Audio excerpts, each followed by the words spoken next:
ایک یہودی لڑکا مرنے سے پہلے مسلمان ہوا، ایک بھی نماز نہیں پڑھی اور جنت کا مستحق بن گیا۔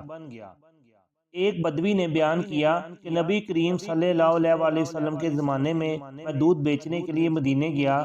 فارغ ہونے کے بعد میں نے سوچا چلو حضرت محمد صلی اللہ علیہ وسلم سے بھی مل لوں اور ان سے کچھ باتیں سنوں۔ میں نے دیکھا کہ آپ حضرت ابو بکر صدیق رضی اللہ تعالیٰ عنہ اور حضرت عمر رضی اللہ تعالیٰ عنہ کے ساتھ جا رہے ہیں۔ میں بھی پیچھے ہو لیا۔ یہ تینوں ایک یہودی کے گھر پہنچے جو تورات جانتا تھا۔ اس کا لڑکا قریب الموت تھا، نوجوان اور خوبصورت تھا۔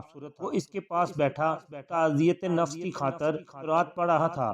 حضرت محمد صلی اللہ علیہ وسلم اس یہودی سے باتیں کرنے لگے اور کہا کہ تمہیں تورات نازل کرنے والے کی قسم سچ بتاؤ، اس میں میرا ذکر اور میری بعثت کی خبر بھی ہے کہ نہیں؟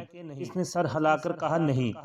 تو اس کا قریب الموت جوان لڑکا بول اٹھا کہ تورات نازل کرنے والے کی قسم کہ ہم اپنی کتابوں میں آپ کی صفت اور بعثت کی خبر پاتے ہیں، اور میں گواہی دیتا ہوں کہ آپ اللہ کے رسول صلی اللہ علیہ وسلم ہیں۔